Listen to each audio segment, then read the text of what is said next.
Hello again, fellow BeachBum traders. Thank you for joining us for part one of our weekly trading game plan for the trading week of January 23rd through January 27th, where we'll try to determine the January Barometer says stocks will be what in 2023? Will they be up, down, flat, what? We'll look at what the January Barometer says, what that historical data says, the significance of it. And you can see, the January Barometer is a historical predictor based on January performance, has a pretty good historical prediction of how the stock market will perform for the rest of the year. So we'll see what we can determine right now from what the January Barometer is saying that stocks will be in 2023. Thank you all for joining us in the live stream, Ollie in the Bay, everyone else at Walter Lyons, everyone else that's joining us in the live chat for the live stream today. So let's get started with part one of our weekly trading game plan for this week of January 23rd through January 27th. So here's our Google document with our notes for our weekly trading game plan part one for this week. And you should be able to find a link to this Google document in the description box below. It's publicly accessible. We store our notes for our weekly trading game plan with links to bonus videos, all the tools we're using, etc. And these are all stored in a public Google Drive folder, for which you should also be able to find the link in the description box below. And again, you can reference our past notes for our weekly trading game plans in that folder. So we hope that all helps. So we're going to talk about, again, the January Barometer and what that says in terms of the performance of the stocks for 2023. We just recently released a video that explains what the January Barometer is, helps you understand the January Barometer, and we highly recommend that you also view that video so you understand the historical significance, what the basis is for the January Barometer. We'll also talk about the January effect, and we have a standalone video that discusses that as well and explains what the January effect is, and we'll take a look at how we're performing thus far in January. So let's jump over and we'll get started with our market analysis. Look at how the markets ended up on Friday. We see they all the markets ended nicely up on Friday. The NASDAQ was the outperformer, about 2.5, almost, headed towards 3%. All the other Dow and S&P, Dow was up 1, S&P up almost 2. So we had a strong rally on Friday. Many more advancers, 75% advancers, more new highs, 2/3 more highs than lows. We've got 72% above their 50-day moving average, so about 70/30. And now we have just above 50% above their 200-day moving average. So although this is showing pretty flat, slightly bullish, we saw a nice rally all the way into the end. Most of the sectors were green. We see some healthcare, pharmaceuticals were a little negative, CVS, etc., but otherwise the vast majority was mostly green. Welcome to Ricky Khan. Glad to see you. Thank you for joining us. So some of the quick news. Recession odds falling, according to JP Morgan. U.S. Treasuries at critical point. Bond correlation. Fixed income markets flashing recession warnings. News about Bitcoin. Tech stocks lead rally. We'll talk about that, and some divergence that we're seeing in some of the segments of the tech stocks. Welcome, David Spielvogel. Thank you for joining us. Glad to see you as well. So we saw crude oil has been trying to break out above 80. It's peaked above 80. It seems to be kind of oscillating around that 80 point. Natural gas has continued to decline, although it looks like it's hard to tell. Might have formed a bottom, or it may just be making a lower high and then descending further. Gold's been pushing up over 1900. Saw the euro, dollar weakened a little bit. The euro made a nice run up. The pound made a run up. The treasuries, the yields had been down. They're still, you can see they're still significantly below 4%. But on Friday, even though the bond yields went up a little bit, we still had that tech stock rally. So that's kind of a divergence from previous behavior. So we'll look at each of the indices real quickly, see where we're at. We'll look at the SPY. So again, we see the SPY has been kind of oscillating. It's in this narrowing wedge range, sitting above its 50-day, or kind of oscillating around its 50-day moving average. If we zoom out a little bit, we can get a better picture. So now out of the weekly view, it's still getting that resistance from the 50-week moving average, getting some support from the 20. So again, a lot of oscillating, tightening on those moving averages. So we could kind of expect further oscillation. Again, the rejection from that 50-week moving average, support from the 20. Again, we're still above.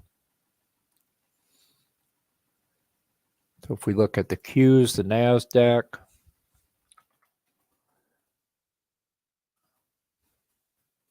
it's still significantly below its 50-week. Again, it's pretty tight on that 20 period moving average. So again, further oscillation.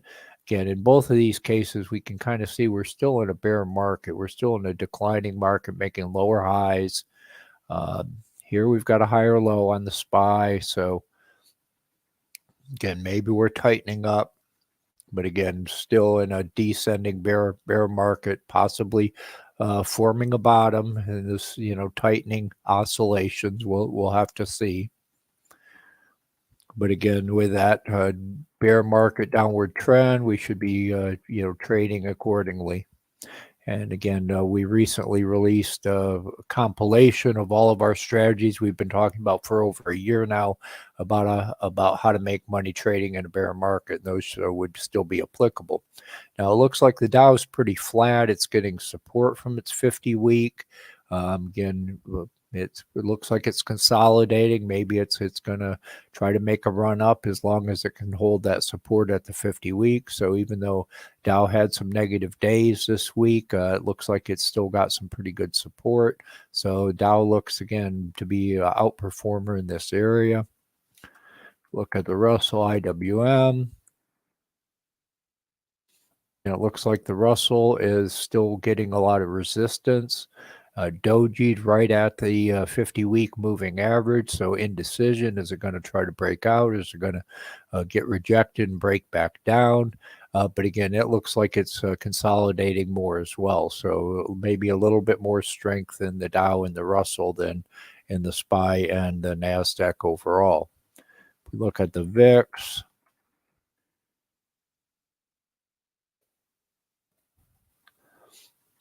so we saw this pop up as kind of typical after a holiday weekend, long holiday weekends. We had a little bit of a pop. Some of the economic data also caused a little bit of volatility, but then towards the end of the week, we saw it decline again, but it is sitting above 20. So it's a little bit more agitated than it had been in this steep decline, popped back up, and now it's sitting, around 20. Let's see where it's at right this second. So right now it says showing at 1985. So again, just a little below 20 right now. We'll talk about possible volatility events, catalysts going forward for this weekend and in the near future.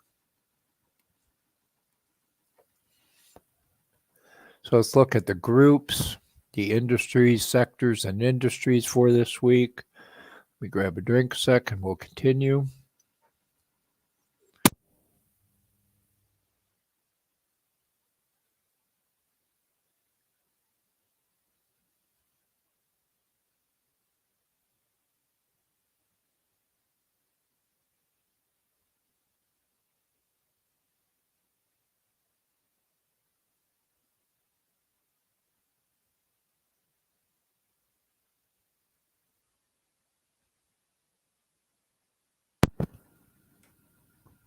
Okay, so we can see Friday we had this run in particularly technology, communication services. Communication services had been underperforming for a long time. Same thing with consumer cyclicals. So the underperformers got a big run on Friday.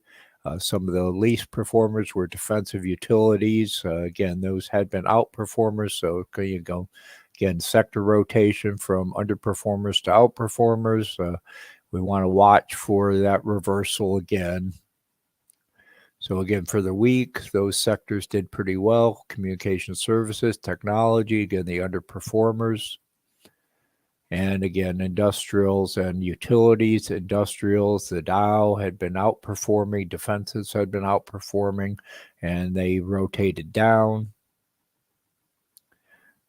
We saw energy got a little bit of a push for the week. It had been, I think, profit taking. And again, with oil running up over 80, so we saw some money flow back into energy. And then for January, for the month, we see materials, energy, communication services. Again, it had underperformed, particularly going into the end of last year. And again, we see a rotation out of consumer defensives and utilities and healthcare. Again, they had been the outperformers. So again, we're continuing to see this kind of sector rotation, underperformers to outperformers, and and rinse and repeat type of thing. So with the markets choppy, we can kind of continue to expect that. So watch for outflow out of communication services and technology and back into some of these underperformers, particularly if we get negative economic data from a market perspective. And we see for the 3 month basic materials, far outperforming for this quarter. So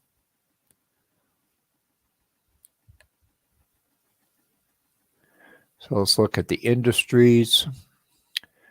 So uranium saw a flow back into uranium. Again, it had been underperforming a couple weeks ago. Rotation in, semiconductors, again, technology. So internet, technology, internet retail, software, again, all had been underperformers.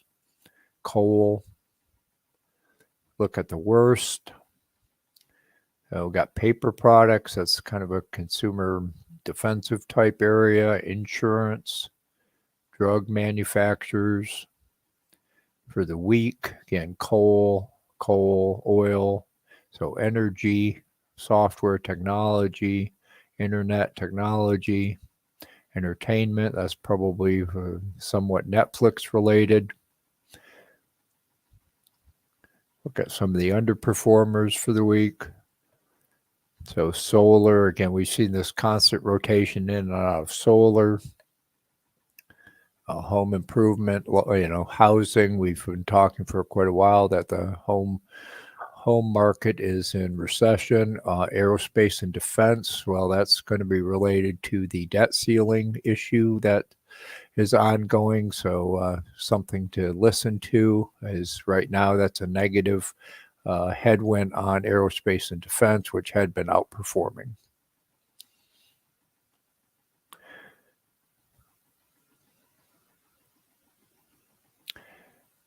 Yeah, I see Ollie's commenting about layoffs. We're going to talk a little bit about the layoffs in our strategy, so hopefully everybody will stick around. Again, we'll talk about what the January Barometer says and the strategy related to that. We'll also talk about January effect and also some additional strategies for how do we make money trading in the current market environment that we see. So we'll take a look at some of the highlights for economic data. I'll bring up the investing.com calendar. And again, I'll just point out some of the highlights. Again, markets were closed on Monday. So again, we saw this little, long weekend, holiday weekend volatility pop on Tuesday.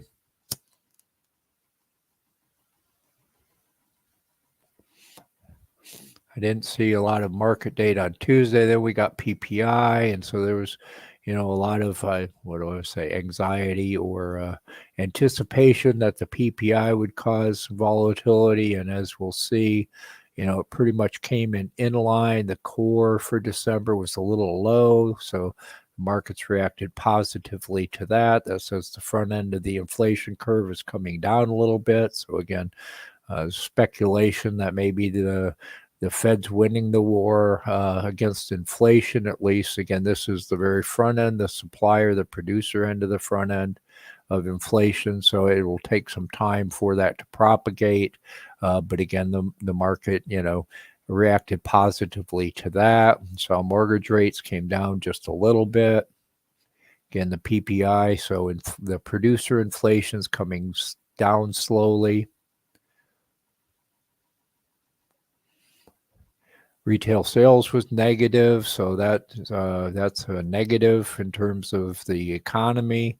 Again, we've talked about that for a while. I'm not terribly surprised. I think a lot of people with the inflation as it is, I think they bought holiday gifts, etc., early, and so retail sales were not as positive. So retailers are probably not going to perform well right now.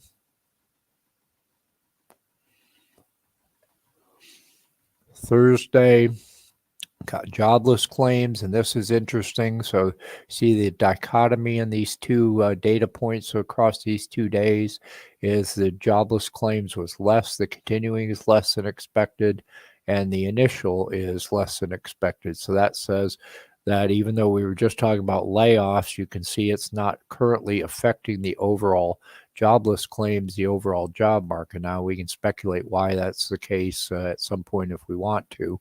But again, this says the job market's very resilient. Well, if the job market's resilient, then the Fed can be more aggressive. So you're getting this seesaw between, okay, the Fed's winning on inflation, but they can be more aggressive and maybe push on inflation harder by raising interest rates more aggressively. And you probably heard a lot of the different Fed officials are speculating all kinds of different rates, different terminal rates. The consensus, though, is pretty much they're going to have to continue to increase rates. It's just how fast and how far. And I hear an average of, above 5%. So, again, there's some difference in opinion across, how high over 5%, how fast are they going to get there, how long are they going to stay there, etc. A couple of other interesting points. We've been talking in the past couple of weeks about natural gas storage data and crude oil inventory data and how it's diverged from the price. So we saw the natural gas storage was decreased much more than expected, and yet the price went down. So supply went down more than expected. Normally, one would expect that to push the price up, and the price went down. And with crude oil, the inventory went up significantly. So they had to build an inventory, and yet the price went up. So again, there's a real discontinuity now between this storage data and the commodity prices. I don't think people are really paying attention to this. I think the price is being driven more by technicals and rotation than by these inventory data. So I don't think it's having a significant impact. Utilization too was much lower. And then Friday we got January options expiration, and it really didn't cause a lot of volatility. So again, the VIX went down, not a lot of volatility on Friday. And we'll talk in more detail tomorrow about how we're trading or playing volatility, particularly going into some of the catalysts that are upcoming. Welcome, Tony Rosas. Glad to see you join us. Thank you for joining us. So again, just to quickly go over the economic data from last week. Again, I think we covered a lot of this. I didn't hear a whole lot coming out of OPEC. We covered mortgages, we covered PPI, retail sales. just another note is I believe that the Fed is entering their quiet period, so we won't get all these Fed speakers talking and expressing different opinions. Did cause a little bit of volatility when the differing opinions, be they hawkish or dovish, came out. So production, industrial production's a little negative, manufacturing production, a lot of these production numbers are negative. Again, that tells us, we're probably headed for a recession. We've been saying that for a long time, whether we're in a recession, heading for a recession. Again, building is in a recession. We talked about jobless claims. Again, manufacturing's negative. Talked about natural gas and oil. Baker Hughes count again dropped, so that says supply is decreasing. So let's see what we've got for economic data for next week.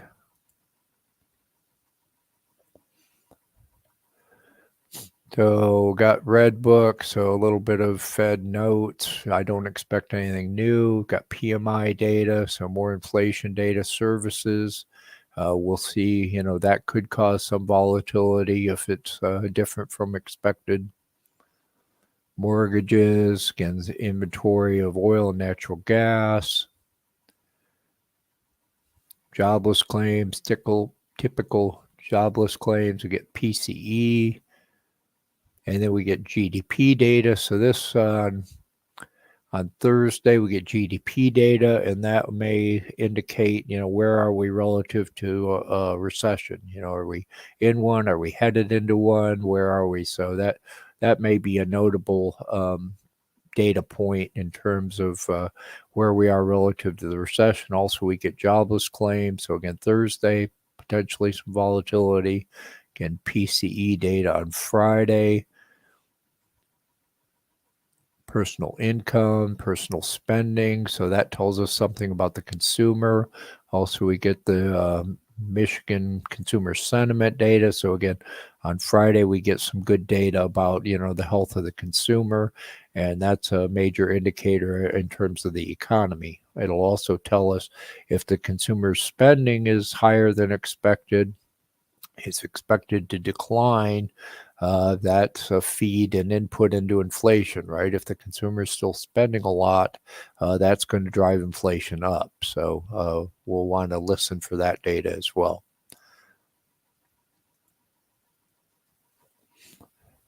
So then we've got the Fed meeting. Their actual decision on interest rates will be on February 1st.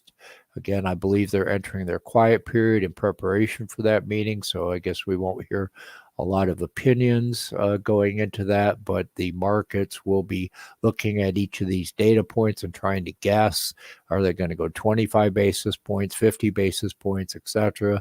I guess the latest I heard on the odds was the odds say people believe they're going to go 25. But again, whether they go 25 or 50, interest rates are going to go up. So we would want to position ourselves and trade accordingly. Welcome, Nagam. Thank you for joining us. Glad to see you here as well.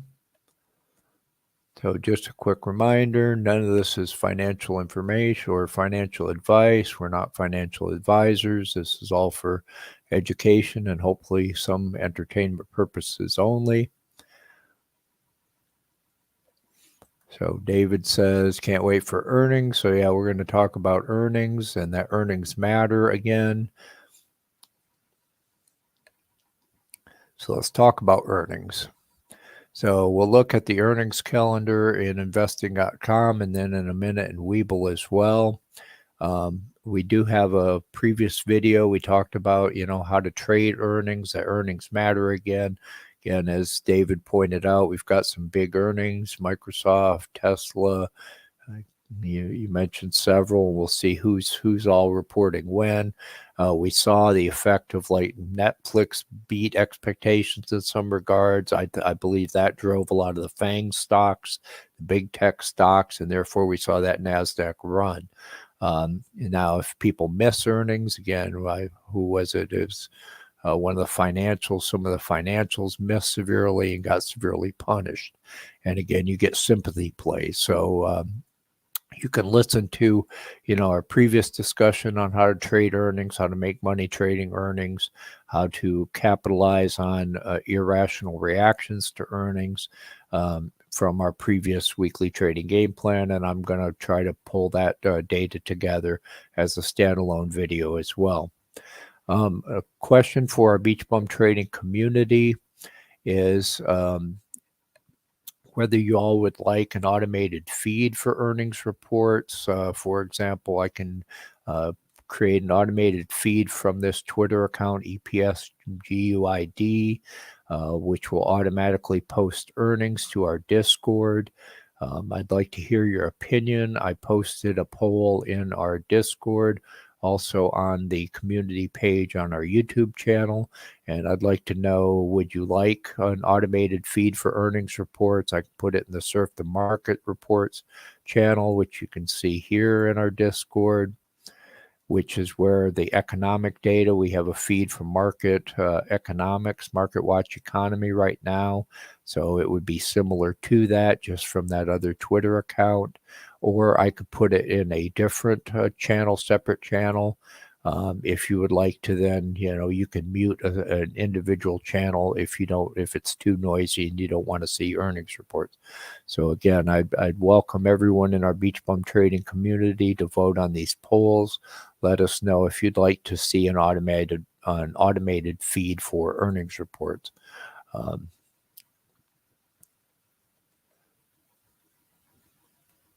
Cool. So I got one vote from David, says yes, that'd be great. So cool. Like I said, I'd like to hear everyone's opinion if you'd find and where you would like to see that data in a separate channel, in the same channel as our economic data report. We'd love to hear your opinion so we can serve and add value to our community in the best way possible.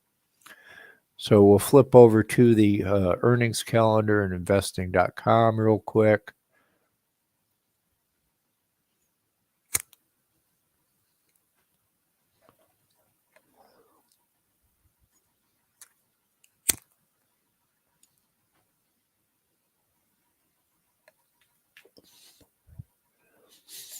So let's see who we've got. So this week, next week. Okay, so Monday, some banks. So financials, looks like financials will be in focus on Monday. A lot of banks, so heavy financials on Monday. So again, if you're holding anything in the financial area, again, very potential sympathy type plays. Then we've got Microsoft Tuesday. So again, your FANG stocks, your tech stocks, J&J, so your big pharmaceuticals, Raytheon, so defense, semiconductors, Texas Instruments, Lockheed Martin, GE. So yeah, big week for earnings, 3M, etc. So yeah, it's going to be a big week for earnings, and they've been talking about an earnings recession. So that will be in focus as well. Are these guys underperforming?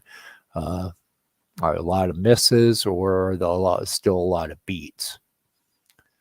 Tesla on Wednesday, Abbott Labs, so pharmaceuticals, and AT&T, IBM, Boeing.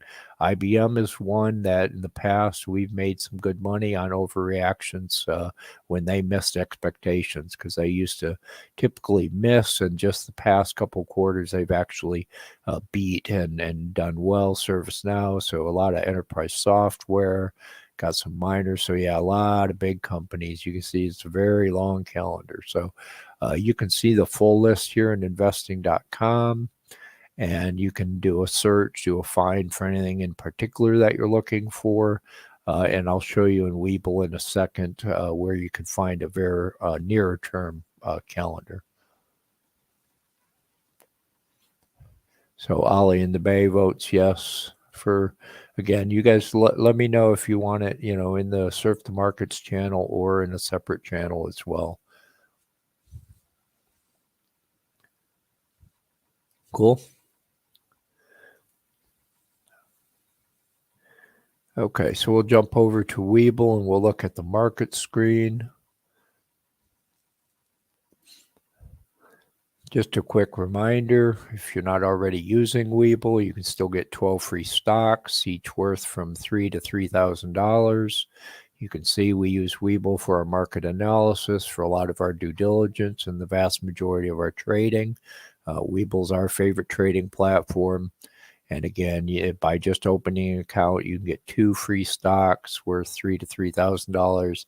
If you deposit at least $100, you can get up to 10 more free stocks worth $3,000 to $3,000. And again, Weeble's our favorite trading platform. Again, we use it for market analysis, as you'll see, also for due diligence and the majority of our trading. And in particular, we like the 4 a.m. to 8 p.m. trading hours, as being able to trade at 4 a.m. offers some unique trading opportunities, some gap up, gap downs in early pre-market that other platforms you can't take advantage of. So if we take a quick look at the histogram, again, another reason I like this is the markets tab of the online browser version of Weeble. And I like this histogram so we can see, even though we had a vast, many more advancers than decliners, the percent of advancement was relatively small, and we had only a very few advanced, a large percent. We have a very long tail of decliners, so only a few declined a lot, not a lot of decliners in general. In terms of inflows and outflows, again, as to, we saw the run in the NASDAQ, so it got a lot more inflow, and we've seen that for the past couple weeks. So again, I mentioned we can see the near-term earnings calendar by hitting calendar and then earnings, and then we can see what's coming up in the very near future, and whether it's a before market open, after market close, during market hours. So again, you can keep an eye on that and see what's coming up next in the very near term. So NUGM votes a separate channel. Thank you for your vote. I appreciate it.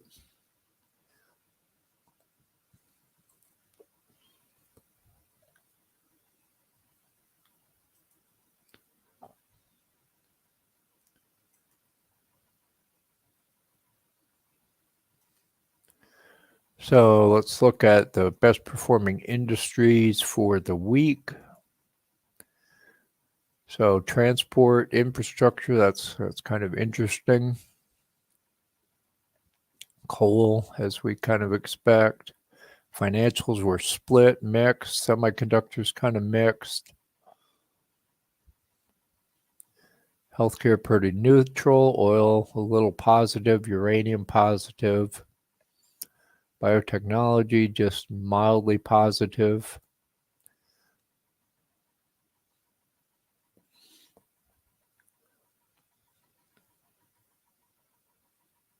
And hardware pretty neutral. So most things were pretty neutral, even though we saw that big run in technology.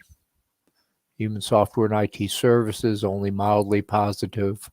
FinTech a little positive, and infrastructure.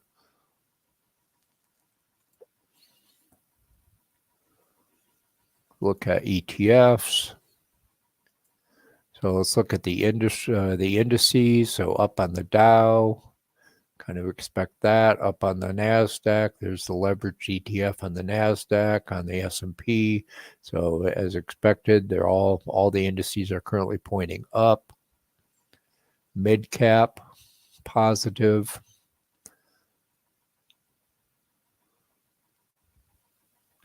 Russell, up on the Russell. So that's the leveraged up on the Russell.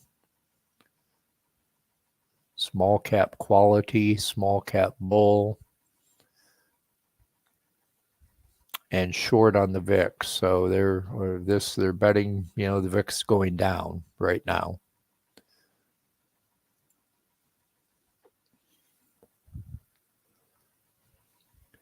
So industry, industrials very positive, communication services, energy, utilities, healthcare pretty positive. everything pretty positive from Friday. So again, it was a pretty pretty broad rally. We saw a lot of more advancers and decliners, and large number very small advancers. So it was pretty broad rally on Friday. Commodities, carbon, we've seen positive for a while. Cotton, tin, oil, gas.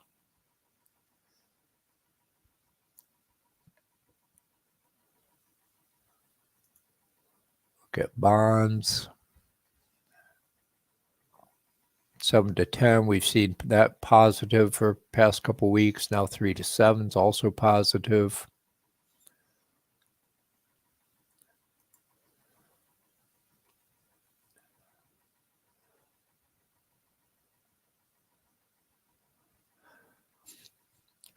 So I'm going to take a very quick break, and I will be right back, and then we will talk about strategies, and we'll look at the January barometer, the January effect, etc., and other strategies and themes of how we can make money trading in the current market conditions, and also going forward in terms of what the January barometer says about stocks. Will they be up, down, flat in 2023, and how we can make money trading accordingly. So I will be back in a minute.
Okay, sorry for the brief pause. I assume, Tony, you're asking about Weeble. Am I showing the Weeble desktop app? And no, this is the online browser version of Weeble.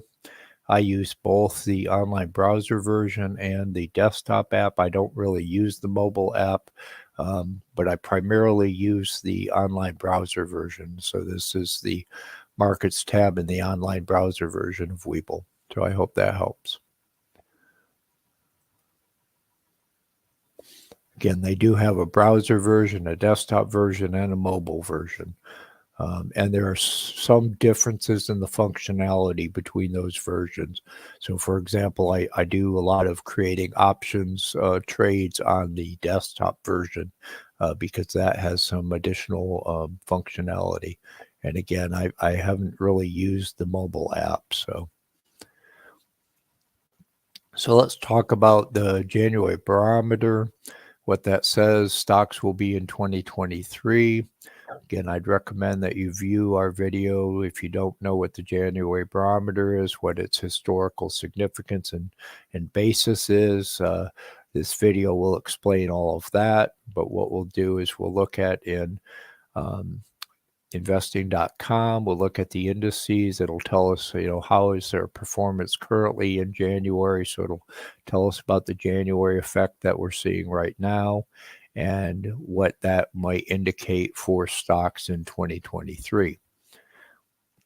So again, you can go in investing.com, just go markets, indices, major indices, and you can see the performance of the indices, both current for, here's the price of the indices, but then we can see performance for the previous day, the week, the month, year to date, etc. So if we're talking about the January effect and looking at what the January Barometer is currently saying about performance for stocks in 2023, we can see right now all of the major indices are positive for January. So that is what the January effect indicates. Is typically, historically, stocks are up in January. January is one of the better performing months. And as we can see right now, we're seeing a pretty positive January effect. So what that says is, based on the January Barometer, again, if we end up in January with a positive performance in January, then that predicts that stocks will be up in general in 2023. So again, right now, the January effect is in force, and we're seeing that the January Barometer is predicting, if we end the January with all the indices positive, that would indicate historically that for the year, for 2023, stocks should be generally up. So that's again the basis of that. So we can keep an eye on this going into essentially the last full trading week in January, see if we do end positive. And if we do end positive for the month of January, then again, historically, the January Barometer says that stocks will be up in 2023. So I hope that all helps. Again, the January effect, you can hear, what are the causes? Why are we seeing this uptrend in January? Why do we typically see an uptrend in January? And part of it has to do with, people buying back things that they did tax loss harvesting on the end of the year. Also a rotation from the biggest underperformers from the previous year. There's the assumption that the underperformers from the previous year will be outperformers in the following year. So again, you'll hear all that in the video on the January effect. If you aren't familiar with the wash sale rule, tax loss harvesting, etc., how that works, we'd recommend this video that we've published on the wash sale, and make sure that you understand, if you did tax loss harvesting last year, what the wash sale rule is, so you don't invalidate your tax loss harvesting.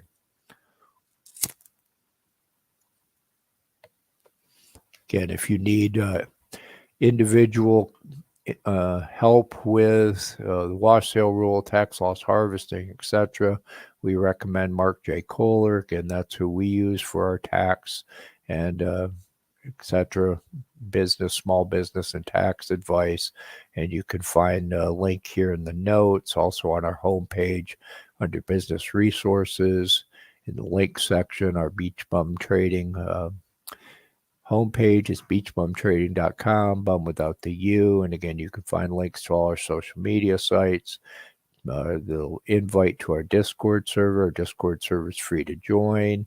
All the trading tools we use, and again, business resources like Mark J. Kohler, etc. So again, you can find all that in the link section on our homepage, beachbumtrading.com, bum without the U.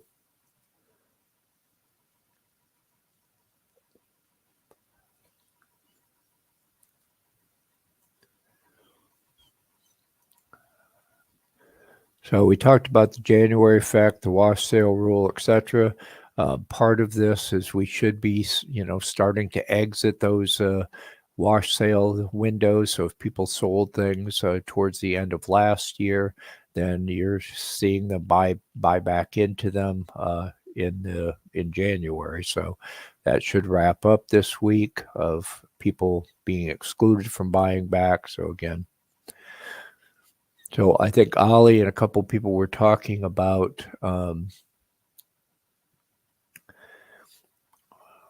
we're talking about the layoffs, and one of the interesting things I've recently seen is you notice Microsoft, Google, etc., Meta have all announced layoffs, and very recently, particularly with Microsoft and Google, is right now, particularly tech companies announcing layoffs implies their stock price goes up, at least in the short term. So you notice Google got a nice pop, Microsoft recovered when they announced their layoffs. Amazon, same thing.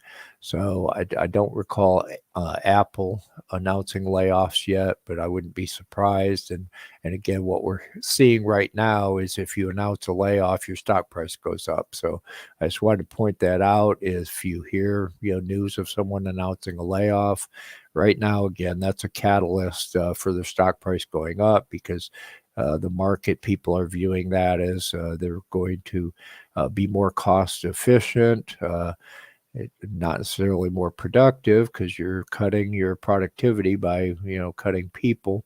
But again, more resilient for a recession, etc. And again, this is a short-term effect, but I've just noticed lately if you announce a layoff, your price goes up. So it's something to listen for.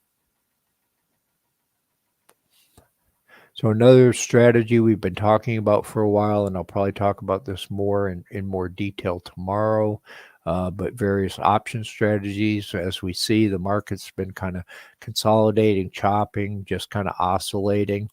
And so it's hard to find a swing, a trend in many of these areas. Although there's always something. We saw gold, silver have run, oil's run back up. Oil's been oscillating between 70, 75, 80, now above 80 a little bit. Natural gas, swings 10% in any given day a lot of times. So there's plenty of opportunities to make money in this market. It's just finding the opportunity that fits your trading style and going with that, what the market's offering at any particular time. And that's one of our primary thesis in our community is there's always a way to make money in any market, even in this bear market. I know hopefully many of our BeachBum traders have made good money in the past year, even though we've been in a bear market. So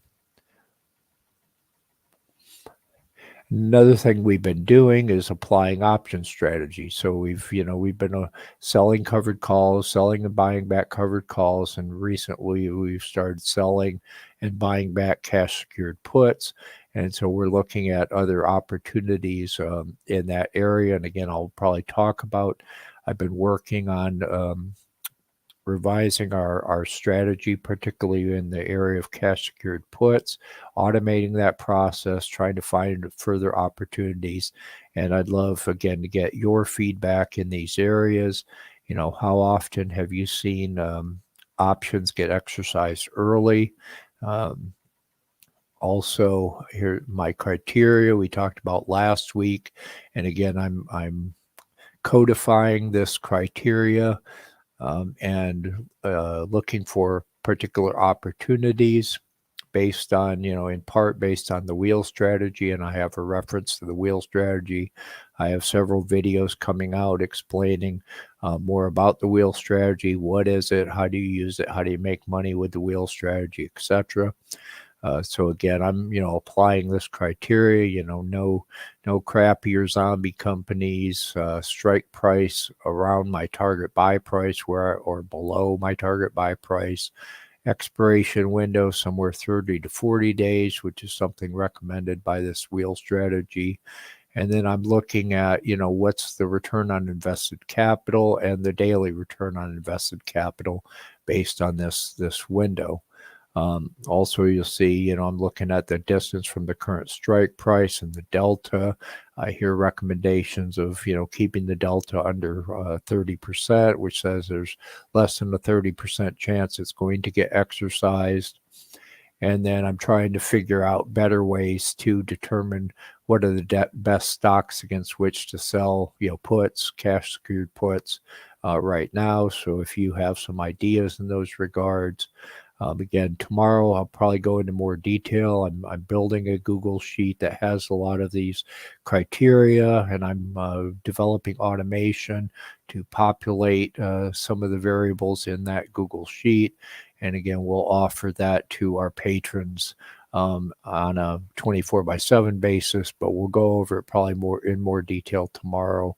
I don't want today's video to get too long, and I still have some debugging to do on some of the automation. So hopefully that'll be ready for tomorrow's video.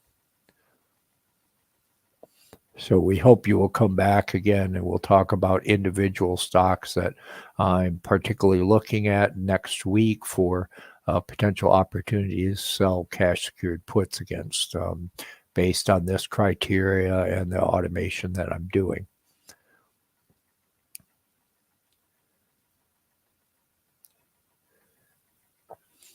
So lastly, since it's the last week of January, if you haven't already shared your New Year's trading resolutions, we would encourage everyone to share your New Year's trading resolutions so that you can help get support from the BeachBum trading community and achieving your New Year's trading resolution. So we have a posting in our Discord. You can share them in our Facebook group. You could always put them in the comments as well. So again, if you share your resolutions, hopefully we can all help you achieve your resolutions. And as well as we've got a great community of fellow BeachBum traders, all very supportive and helping. And our goal is to help everyone succeed in your trading career. So this is just one way that hopefully we can help you succeed in your trading career. So I've got a couple minutes. I'll check the chat to see if I missed any questions. You can always post further questions in the comments below this video. Also, again, in our Discord.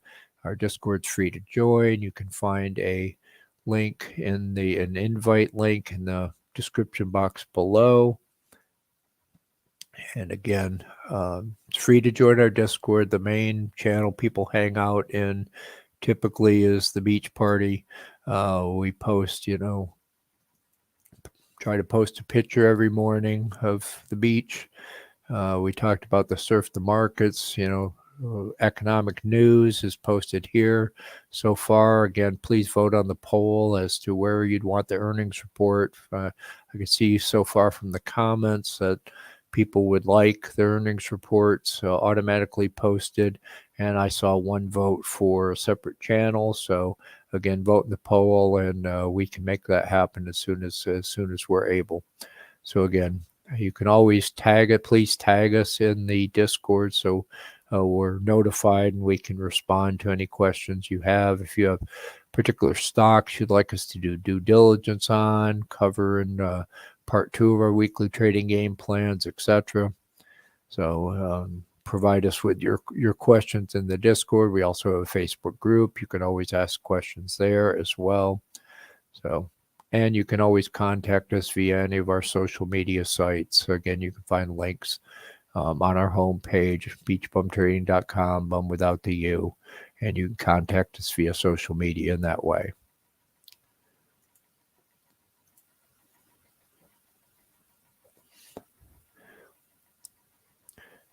So if I missed your question, please throw it back up in the chat real quick. Again, otherwise, you can always, again, post it in the Discord, etc. I hope everyone will come back. Tomorrow, we will select our individual stocks to put on our top swing trading watch list for the trading week of January 23rd through January 27th. And again, we'll talk about further trade ideas, further trading strategies, and how we can make money given, what the January Barometer says about stocks for 2023, as well as what we've seen from our market analysis in part 1 today. Again, we'll select our individual stocks to put on our top swing trading stock watch list for this next trading week. So otherwise, we hope to see you all back. Same bat time, same bat channel. 10 a.m. tomorrow Eastern time on Sundays when we do part 2. So we hope to see you all back here tomorrow. And otherwise, have a great rest of your Saturday or any day that you happen to be watching this. So thank you again all for joining us, and have a great day.